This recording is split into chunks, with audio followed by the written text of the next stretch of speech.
Hello बच्चों, कैसे हो आप सब। तो निष्ठा है, इन्होंने क्वेश्चन पूछा हुआ है रूरल बॉन्ड के बारे में। एमबीबीएस के बाद जो रूरल बॉन्ड होता है और स्पेसिफिकली लिखा है कि एमपी से हूँ मैम, और एमपी में स्कॉलरशिप है कॉलेजेस में, जो सेमी गवर्नमेंट कॉलेजेस हैं और प्राइवेट भी हैं कई। तो बट साथ में क्या है कि उनकी कंडीशन है रूरल बॉन्ड की 5 ईयर्स की। तो क्या मुझे एमबीबीएस लेना चाहिए, करना चाहिए, मतलब 5 ईयर्स के रूरल बॉन्ड के साथ। तो देखा बेटा, ये जो चीज़ है ना, ये हर स्टेट में डिफरेंट डिफरेंट है, राइट।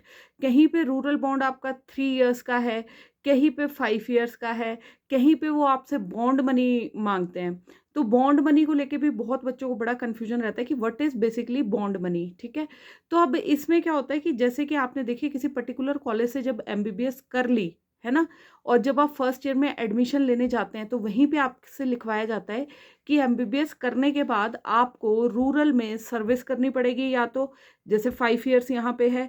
एएफएमसी में जो यही चीज़ है, ये 7 ईयर्स की थी पहले, और अभी लेटेस्ट नॉर्म्स शायद चेंज भी हो गए हैं, वो आपको चेक करना पड़ेगा। तो इसमें क्या रहता है, और उसमें ऐसा था कि जैसे कि ना 14 लाख रुपीज़ आपको देने हैं अगर आप अपनी सीट छोड़ोगे, ठीक है। तो रूरल बॉन्ड का भी यही रहता है कि ये आपको कई जैसे एमपी स्टेट है, ये आपको स्कॉलरशिप पे एडमिशन देंगे, आपकी फीस स्ट्रक्चर काफ़ी अफोर्डेबल हो जाएगा, बट इन रिटर्न आपसे क्या करेंगे, आपसे पहले से बॉन्ड भरवाएंगे कि एमबीबीएस जब आपकी कंप्लीट हो जाए तो आप उस सीट को छोड़, ऐसा नहीं होना चाहिए कि आपने अगर उस एमबीबीएस कर ली उसके बाद वहाँ से आप 5.5 साल के बाद छोड़ के आप कहीं और जाके सर्विस प्राइवेट में ज्वाइन कर लिया, या फिर आप पीजी करने चले गए।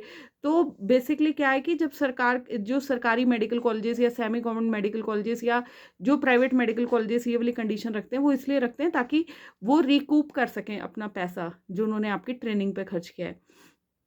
कई बच्चे पूछते हैं कि हमें इसको करना चाहिए या नहीं करना चाहिए, या कोई इसका डिसएडवांटेज तो नहीं है। तो इसमें ऐसा होता है कि डिसएडवांटेज कुछ नहीं है, बस आपको मेंटली प्रिपेयर होना है कि अगर मैं इस कॉलेज से कर रहा हूँ या किसी भी स्टेट से कर रहा हूँ, जैसे फॉर एग्जांपल निष्ठा ने एमपी का पूछा स्पेसिफिकली। तो एमपी के रूरल एरियाज आपको पता होने चाहिए कि किस किस एरिया में आपका नंबर आ सकता है सर्विस करने के लिए, राइट।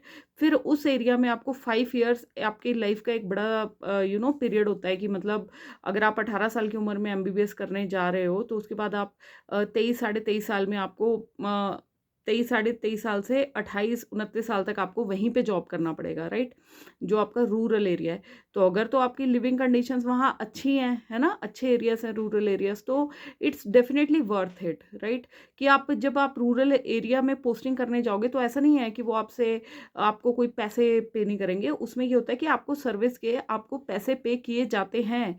जैसे कि आप कभी गवर्नमेंट जॉब में लगते हो ना, तो एक तरह से ये सिक्योरिटी भी है आपकी 5 ईयर्स की। और इसके साथ साथ क्या आपको बेनिफिट हो जाता है कि एक तो रूरल एरियाज में आपको थोड़ा सा एक्सपोजर भी मिलेगा, है ना, इंडिया की जो रूरल कंडीशंस हैं वो। Second thing is like you can prepare for your PG also, because जब आप डायरेक्ट कैंडिडेट बनने के बाद जब आप ड्रॉप करते हो फुल ड्रॉप ईयर, तब थोड़ा सा आप ना डिप्रेशन में चले जाते हो कि यार 5.5 साल मेहनत करी, इससे पहले भी 2 साल ड्रॉप करके हमने सीट निकाली थी, अभी भी हम घर पे वेले बैठे हैं।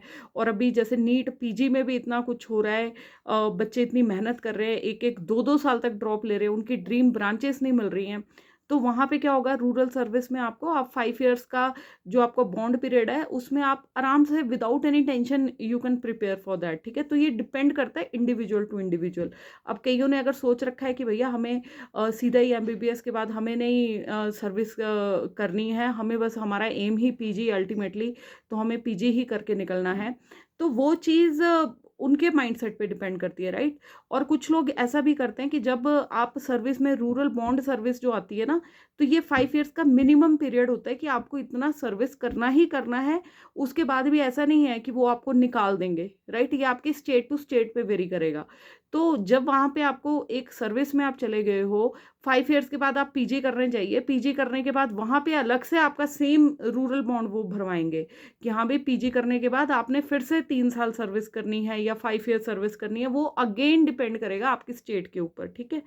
तो जब आप पीजी करने जाओगे तो आपकी 5 इयर्स की सर्विस ऑलरेडी हो चुकी है, ठीक है? फिर आप 3 इयर्स अपने दोगे, फिर उसके बाद आप 3 इयर्स करोगे, तो ये सारी सर्विस ना आपकी काउंट भी रहेगी। आपकी सीनियॉरिटी उस हिसाब से बढ़ती रहेगी। सीनियॉरिटी क्या होती है कि जिस दिन से आप सर्विस को जॉइन करते हो, उसके बाद से जिस सैलरी पे आपको रखा जाता है, फिर हर साल आपको इंक्रीमेंट मिलती है। नॉर्मली ये इंक्रीमेंट 3% ऑफ योर सैलरी रहती है, तो ये इंक्रीमेंट भी आपको हर साल मिलेगी और जब आप पीजी करने जाओगे, तब भी आप सैलरी भी ड्रॉ करोगे, राइट? बट ये रहता है रूरल सर्विस बॉन्ड का कि 5 इयर्स से पहले अगर आपने वो सर्विस छोड़ दी, तो आपको एक पर्टिकुलर अमाउंट ऑफ मनी होता है, जो कि कई स्टेट्स में 40 लाख है, कईयों में 50 लाख है, जो आपको देना पड़ता है। That varies from state to state, right?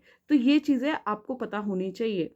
Even PG में भी, जैसे मैंने आपको अभी कहा है कि पीजी में भी सेम ही रहेगा कि उसमें भी आपसे ना बॉन्ड पीरियड लिखवा के रखेंगे कि आपने अगर पीजी मान लो बीच में छोड़ दी। इसलिए तो कहते हैं कि वर्क कल्चर ना कई जगह बड़ा टॉक्सिक है, तो बच्चे कई बार ट्रैप्ड सा भी फील करते हैं कि भैया अगर हमने छोड़ दिया तो पीछे क्या होगा, इतना पैसा कहाँ से लाएंगे, फलाना ढिमकाना। कई बच्चे बेचारे लोन पे गए होते हैं। तो जब भी आपने पीजी में भी जाना है ना, तो थोड़ा सा सोच समझ के जाना है। और अगर आप वहाँ पे गए, यही नहीं होता है कि हाँ भाई 3 इयर्स में ही आपको करके निकलना है, उसके बाद भी आपको एक्सटेंशन पीरियड मिलता है, ठीक है? तो इतना स्ट्रेस में नहीं जाना है। आप अपना कूल दिमाग से पढ़ाई करिए, इंजॉय करिए उस चीज़ को, क्योंकि बहुत सारे ना हमारे मेडिकल एजुकेशन में रिफॉर्म्स की ज़रूरत है और अभी धीरे धीरे आ भी रहे हैं, क्योंकि अब तो वर्किंग आवर्स भी रेगुलेट करने का एक लॉ बनना शुरू हो गया है कि 12 घंटे से ज़्यादा नहीं सर्विस ली जाएगी, इवन पीजी रेजिडेंट्स की, जो कि 18-18 घंटे तक भी उनको सर्विस देनी पड़ती थी। तो बेसिक ये चीज़ें हैं। और किसी ने मेरे को ये भी कहा था कि मैम रूरल बॉन्ड साइन करना क्या ये सेफ़ है? तो बिल्कुल सेफ़ है। इसमें रूरल बॉन्ड में कुछ नहीं होता है, आपका सिर्फ एफिडेविट होता है। तो ऐसा ज़रूरी भी नहीं होता, उस टाइम तो हम लोगों के पास पैसे ही कहाँ होते हैं, है ना? जब भी हम अपना सीट उसमें, क्योंकि साफ-साफ लिखा होता है जो भी कॉलेजेस का रूरल बॉन्ड है कि अगर आप सीट छोड़ेंगे, एफिडेविट होता है, आपके साइन होते हैं, तो वो एक जुडिशियल पेपर होता है कि अगर आप छोड़ के जाएँगे, आपके परमानेंट उसमें एड्रेसेस होते हैं, तो they will keep you sending you notices through court कि हाँ, भई आप ये अपना वो करिए। तो आप सीट नहीं छोड़ के जा सकते। अगर आपने छोड़ के जानी है तो आपको पैसा देना होता है, बट वो तभी देना होता है in case you decide to leave your seat. Otherwise आपको कोई पैसा नहीं देना होता है। तो इट्स टोटली सेफ। बट जो भी डिसीजन लेना है आपने आपने पूरा आगे जाके देखना है, क्योंकि कई बच्चों का माइंडसेट ऐसे होता है कि भैया हम पूरी ज़िंदगी हमने शहरों में काम किया है, we have been brought up and educated in towns and multi metro cities, so I can't survive in this rural areas. अगर आपका माइंडसेट ऐसा है, वो वाले बच्चे ना भरें। बट जो मेरे को ऐसा लगता है कि जो हम स्पेशली जो मिडिल क्लास फैमिली के बच्चे, हम लोग तो पहले से ही हार्ड वर्किंग एंड स्ट्रगल्स वगैरह करने की, कॉम्प्रोमाइज़ करने की हमें आदत होती है। तो उस केस में जब हम फर्स्ट जनरेशन डॉक अपनी फैमिली से निकल रहे होते हैं ना, तो उस केस में मुझे ऐसा लगता है कि इट्स गुड ऑप्शन कि हाँ भी आपको साथ में जैसे ही एमबीबीएस करके निकलोगे, वैसे ही जॉब भी है, साथ में पैसा भी आएगा, प्लस बॉन्ड की कंडीशन है, तो आप पीजी की भी तैयारी कर सकते हो उसमें, राइट? बाकी देखिए स्ट्रगल्स तो हर जॉब में ही रहेंगे, हर फील्ड में रहेंगे। बट ये एक ऐसी फील्ड है कि जो आपको थोड़ा सा बियॉन्ड बियॉन्ड पैसा भी सोचने का मौका देती है। बस बात ये है कि आपको प्रिपेयर होके आना है, एक बार इस फील्ड में आना है ना? बाकी भगवान सबका भला करे। हर हर महादेव, जय श्री राम। गुड लक बच्चों।